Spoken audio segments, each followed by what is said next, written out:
From the heartbeat of the Republic, this is the PAWA podcast.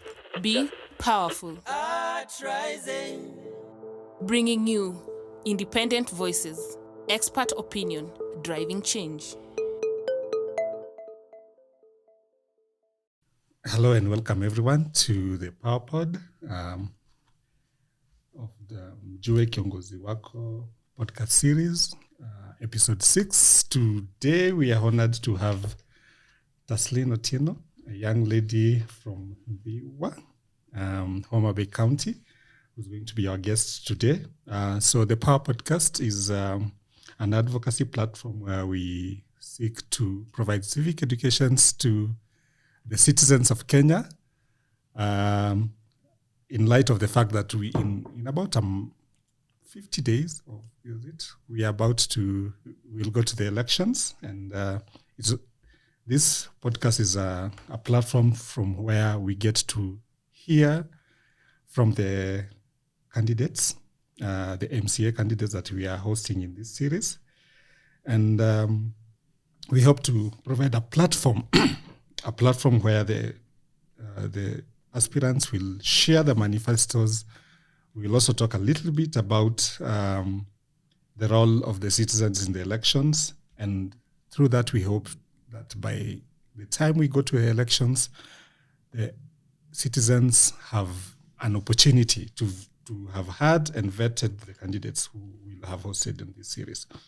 So, through this podcast, like I said, we hope to contribute to good governance, because we know good governance starts right from elections. So without much ado, I want to ask my guest today, Tasline. For those who do not know you, who is Tasline Otieno? Thank you so much, Michael. I'm Tasline Otieno, Tasline Otieno. I come from a ward called Kobwai, that is in the Homa Bay County. I went to primary school in Nyamus Primary School and then proceeded to Asumbi Girls, where I was sent to University of Nairobi, where I studied economics and political science. Mm-hmm. And after that, I'm also back to school to do research and policy formulation. About my work experience, I've mostly been in the civil society space, yes. I've worked in issues with HIV, sexual and reproductive health and rights. I've worked with youths and women. I've done a little bit of leadership and governance too. And I have a passion in SDG 3, 4, and 5, that is quality education, there's quality health, and also gender equality. When I'm not doing this, I love to watch movies. I love to watch movies, interact. I read a little. And dance to music. I've seen you dance to in one video. Wow. So very interesting, Tasline. Yes. So why are you running? Why are you running for office, and why now? I'm running for office because I realized that people that we elect to office or have elected to office in Kobwai have brought us a lot of problems. We gave them the opportunity to represent us, and they've done zero of this.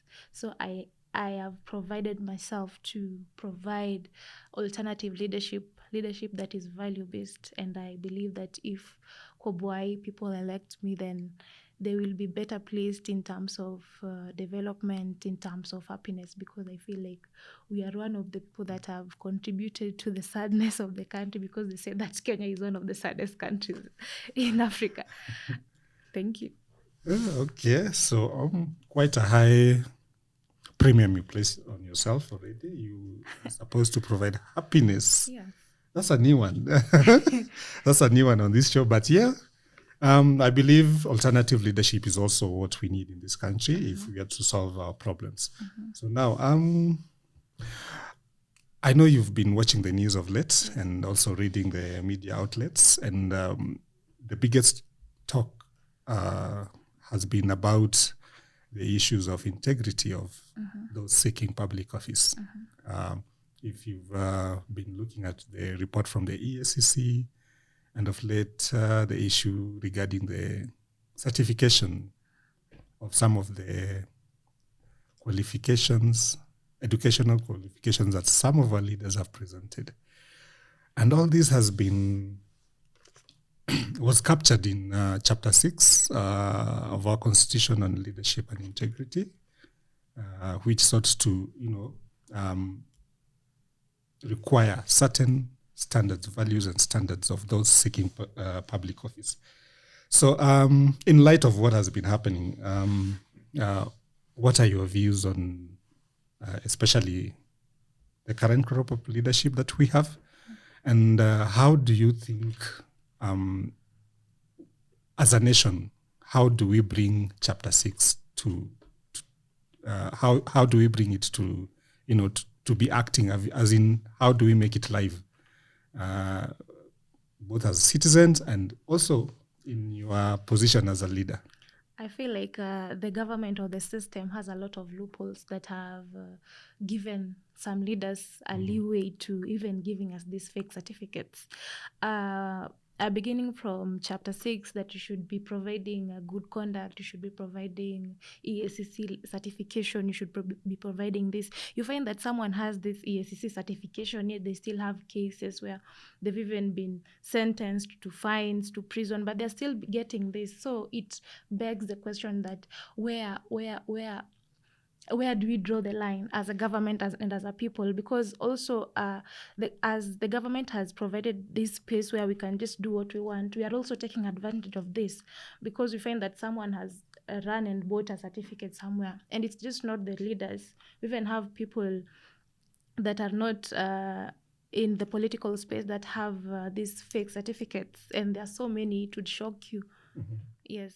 In your opinion, what should those seeking political leadership, because we both have a responsibility, both as leaders and as citizens, those who are likely to vote for you? Maybe we start by strengthening structures. We have very weak structures.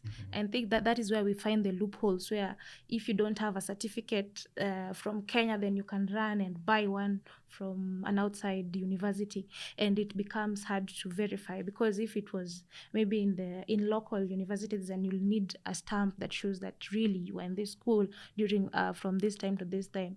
So maybe if we strengthen our structures and make it hard for people to bribe their way to get this certification, that it would be better. And as a people, we also need to have integrity, because it is also one of the problems that we have. Very few right now have integrity, because it has become the norm. It's a normal thing. It has become a normalcy where wewe umeiba ngapi, mimi nimeiba ngapi, and then we just go somewhere and maybe chill, because I think we should stop normalizing these shortcuts that people are taking. We should have integrity as a people, and we should work hard. If you want a degree, go get it. If you want to be a business person, go get it. But know that if you want to go to the political spaces, then you have to have papers. If you want to go look for a job, then you have to have papers.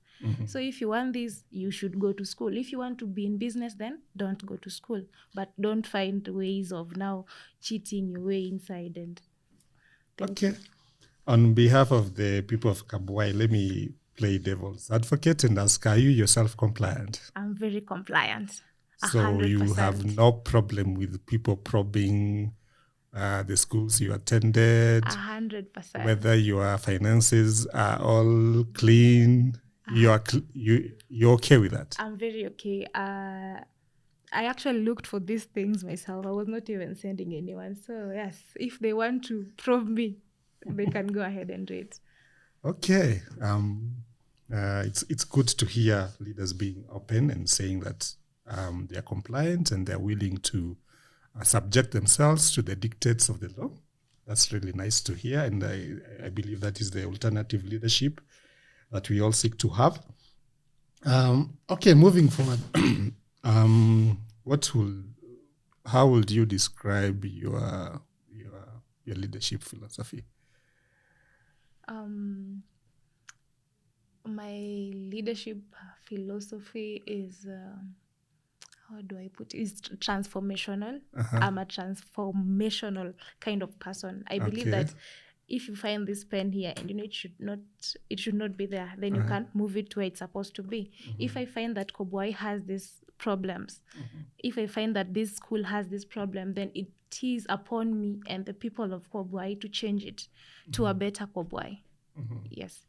So your leadership style is about changing the Yes. lives of the people for the better. Yes.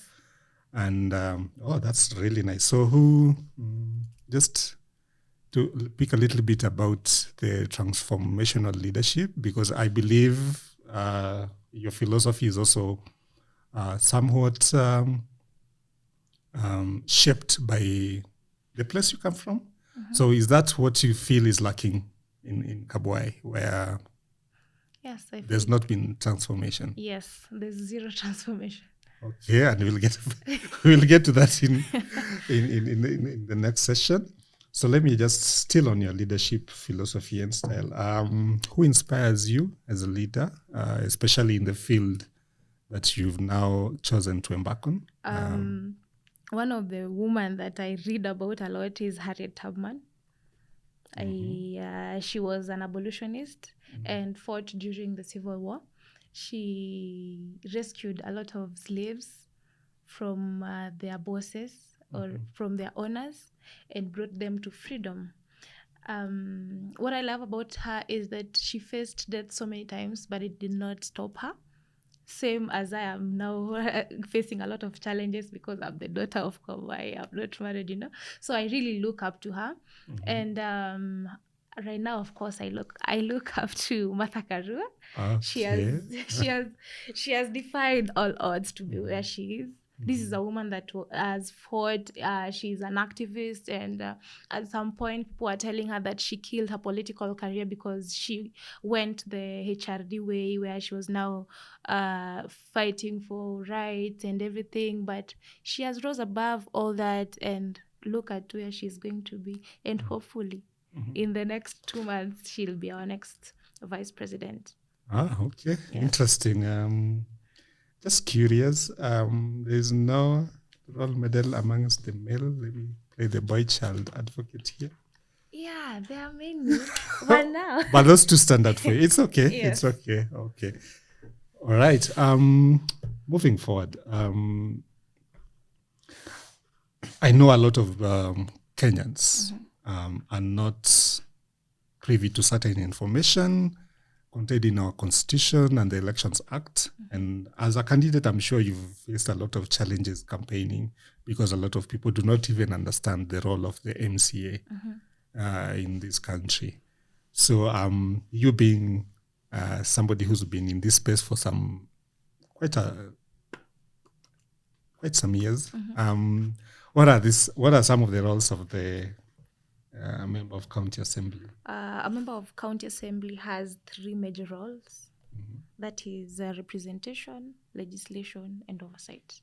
For representation, an MCA is needed to listen to his people, know their problems, and present them to the county assembly. And not just his people, but people around the county.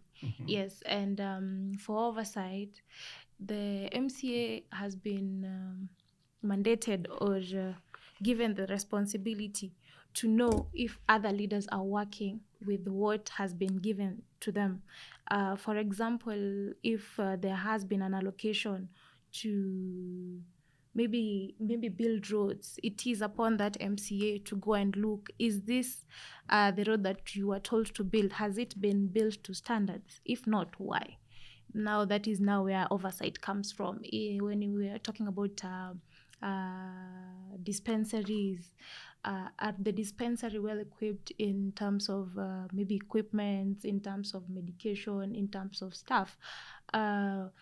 So that is oversight. Even the MCA is allowed to even oversight the governor himself, and that is why they have the powers to do what? To summon them. Yes, to summon and even what's the word? Impeach. To impeach, and Yes. they've done that many times. And they can also oversight what the National Assembly representative does. That is the MP. It is also upon them to look at what this person is doing, and is he doing it the right way, and if not, then what next. The next one is legislation. An MCA has functions of making or formulating rules or policies. Maybe when you look at your county, you look at your ward, you realize that there's an issue that has no certain rules. Then it is upon you to go ahead and table this to the county assembly and make it a policy or a bill or whatever it is. But yes, you can also legislate. Very, very insightful. Yeah, I agree with you. The MC has 3 roles: representation, oversight, and legislation. However, on the ground, Mambo ni different. how is it on the ground? What do the people think you should be doing, or what you ought to be doing? For the people, they think that each and every problem is yours. When I'm talking about roads, for an MCA, your only role is to look at the feeder roads, but they feel like even the main roads are yours. Yeah, the ones for national government. Yes. When you go to education, the MCA is only looking at ECD and TVET. Yeah. But for them, they know that primary school, high school, campus, these are all yours, and that is now where the problem begins. Because if a child is not getting maybe school fees and is in high school, they start blaming you, but they don't know. But now the problem is when we come to bursaries. I know they come from the National Assembly, but you also have a role to play in how they are distributed to your ward. Yes. So what are the expectations, especially from beyond? Is that what people are expecting you to solve? They expect a lot, and mostly. What has been the experience, basically? Okay, it depends with where I go, because you find that when I go to this place, they have a problem with roads. They cannot access anywhere. In it's really hard for them, because we've even had women who die on the way when maybe they've had breech babies, breech pregnancies, or breech birth. I really don't know the word, but we've had women that have developed complications and have died on their way to hospitals. So these you find different reasoning. Yeah, when you go to this place, they tell you that they want you to do this, so it's upon you to tell them that yes, I can do this, but in this way, because that other way, then I'll be stepping on someone else's toes. But it is upon me to now go to that person and tell them that this place has this problem, and we see how to solve it. Okay. Yes. And coming from rural constituency, I'm sure the women have a lot of expectations from you, especially now that you, a young woman who understands the challenges that women face, is running for office. So what are some of this extra work that they expect you to perform once you're sworn in? It's not really extra work, but when you hear the problems, like water is a big issue, and that is why we have a lot of cholera, a lot of typhoid cases. We're still using water from rivers to drink, to do everything. And when they tell you that when you get this thing, we expect that in 100 days we'll have boreholes all over the world. So yes, we'll have boreholes, but at a reasonable number, not everywhere, as they're saying. But with time, then everyone will be able to access water. So you just find a way of telling them the truth, and also not managing their expectations, so that when you get there, you don't experience a lot of problems. Yes. Okay, finally, as we conclude this session, please tell our listeners you're vying on which party, whether as independent or maybe an established party, and why you chose that particular route. Me, as Tasline Otieno, I'm vying for a seat in Kwabwai ward with Kanu And, okay. under Azimio. Azimio. Yes, I chose KANU because I realized that they had space for everyone, be you young, be you old, be you a woman.